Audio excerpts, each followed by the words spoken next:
샬롬, 좋은 아침입니다. 2026년 4월 18일 매일 성경 순서에 따라서 창세기 26장 34절부터 27장 14절까지 함께 묵상하며 기도하는 시간을 가지도록 하겠습니다. 오늘 말씀의 제목은 가정에 찾아온 영적 위기입니다. 자, 말씀을 살펴보면 오늘 이 이삭의 가정에 영적인 위기가 찾아오게 됩니다. 에서는 이방 여인들과 결혼해서 부모의 근심이 되고, 나이가 많아서 눈이 어두워진 이삭은 하나님의 약속을 잊은 채 육신의 즐거움을 따라서 에서에게 축복을 하려고 합니다. 이를 눈치챈 리브가는 야곱을 앞세워서 속임수로 그 복을 가로채려고 계획합니다. 야곱은 아버지 이삭에게 받을 저주를 두려워하면서도 어머니의 뜻에 따라서 에서로 변장할 준비를 하게 되죠.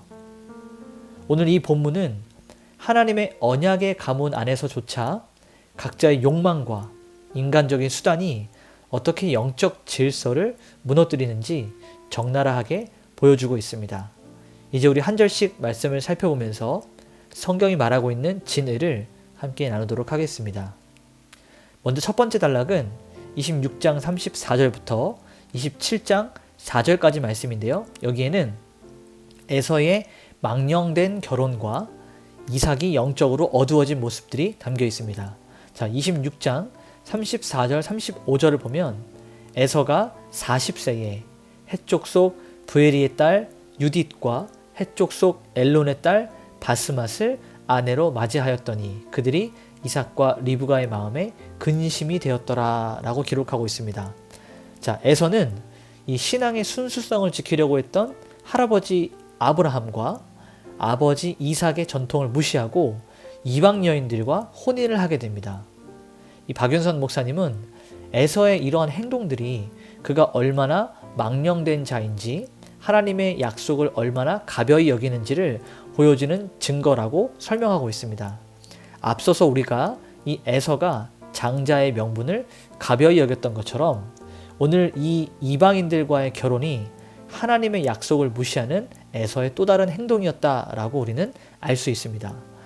27장 1절부터 4절을 보게 되면 이삭이 나이가 많아 눈이 어두워 잘 보지 못하더니 라고 이렇게 하고 있습니다.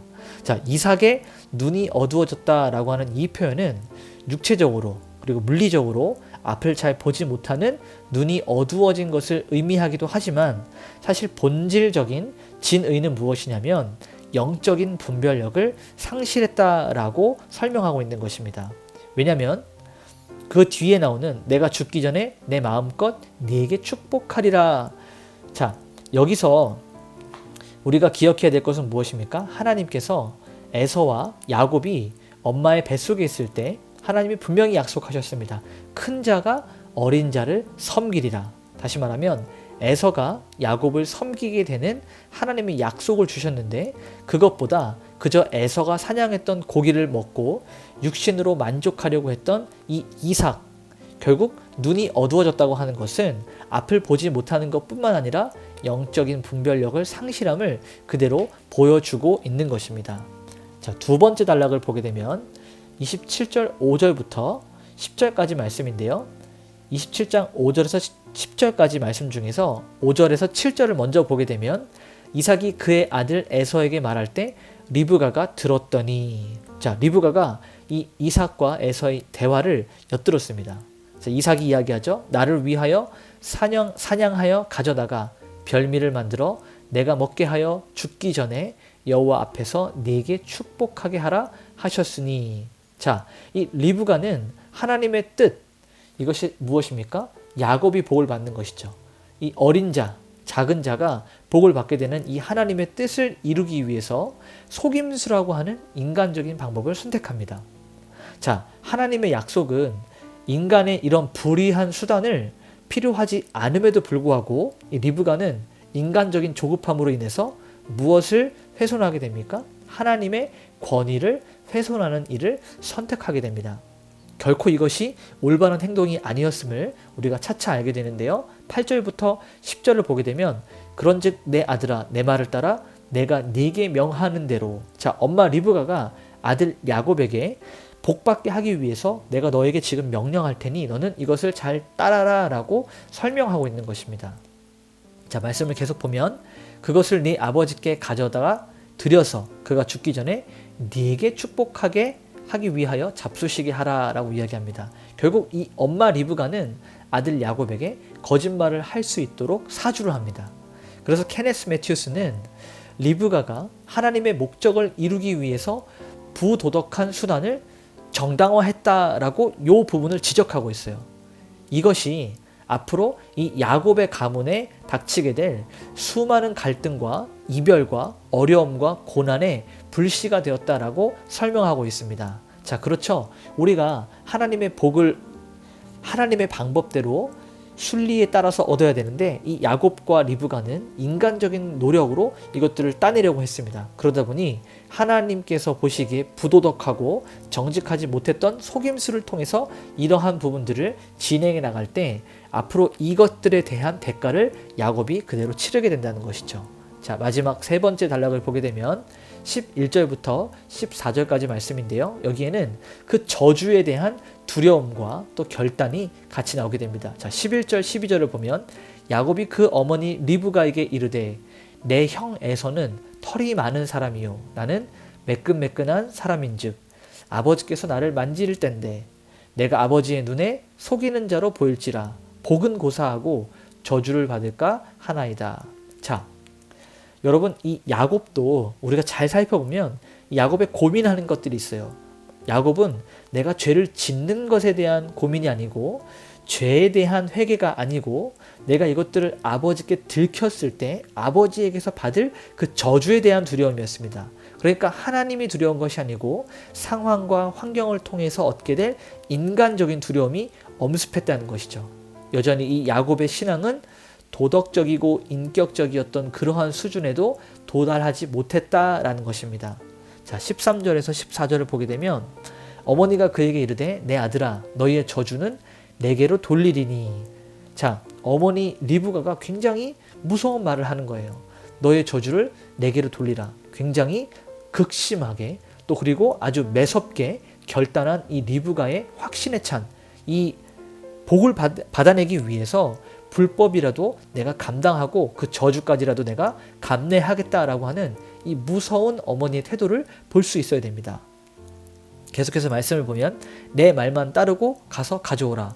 그가 가서 끌어다가 어머니에게로 가져왔더니 그의 어머니가 그의 아버지가 즐기는 별미를 만들었더라. 자, 이 리브가는 모든 책임을 자기가 지겠다고 하면서 야곱을 몰아붙이는 모습들이 계속해서 나오게 됩니다. 자, 이 가문은 아브람과 이삭 그리고 야곱으로 이어지는 이 가문은 하나님의 언약 가문이에요. 하나님의 약속의 가문입니다. 그런데 이러한 인간적인 생각들이 사로잡히자 순식간에 서로를 속이고 속이는 이 음모의 현장으로 변질되는 아주 비극적인 이 가정이 되는 것을 볼 수 있습니다. 그래서 오늘 말씀의 제목도 이 가정에 찾아온 영적 위기라는 거예요. 자, 오늘 말씀을 우리가 원포인트로 정리하면 하나님의 뜻은 인간적인 그리고 육신의 욕망이나 어떤 불의한 수단을 통해서 완성되는 것이 아니다라고 하는 것입니다. 우린 잘 기억해야 됩니다. 하나님께서 하나님의 일을 이루실 때는 우리의 육신의 어떤 욕망이나 불법을 통하여서 이루어가지 않으신다는 거예요. 하나님의 방법으로 일을 이루어가야 됩니다. 물론 우리가 그러한 일을 한다고 해서 하나님의 계획과 뜻이 변경되는 것은 아닙니다. 그러나 하나님은 하나님이 하시는 일들 가운데 당신의 명예와 당신의 권위에 전혀 훼손이 가지 않는 공의와 정의의 하나님으로서 사랑의 하나님으로서 모든 일들을 가장 완전하고 완벽하게 이루어 가신다는 사실을 우리는 알 수 있어야 됩니다. 자, 그래서 오늘 우리 삶에 이렇게 한번 적용할 수 있어야 됩니다. 영적인 시력을 점검하는 거예요. 오늘 이삭처럼 나이가 들어다 혹은 또 익숙함에 젖어서 하나님의 말씀을 보지 못하고 나의 편안함을 따라 그것들을 가장 우선시에 두진 않았는지, 하나님의 분명한 뜻이 있었음에도 불구하고 우리의 무감각함으로 인하여서 이것들을 무시하고 넘어가진 않았는지 다시 한번 우리의 영적인 안목을 가다듬을 수 있어야 됩니다. 뿐만 아니라 우리의 방법에 대한 이 정당성도 굉장히 집중해서 고민해야 됩니다. 하나님의 영광을 위한 거야 라고 하는 이런 명분을 앞세워서 거짓이나 편법을 정당화하면 안 된다는 것이죠. 왜냐하면 하나님은 결과뿐만 아니라 과정도 굉장히 중요하게 여기시기 때문입니다. 그러니 우리가 결과만을 도출해내려고 하지 말고 그 과정을 이루시는 하나님을 볼 수 있어야 됩니다. 이제 우리 이렇게 같이 한번 기도하겠습니다. 하나님, 시간이 지날수록 우리의 영적인 시력이 더욱더 밝아지게 하여 주시옵소서. 하나님의 뜻을 이루기 위해 인간적인 꾀를 부리지 않게 하소서. 이런 마음으로 함께 기도하시면서 오늘 하루 하나님께 온전히 올려드리도록 하겠습니다. 기도하시겠습니다.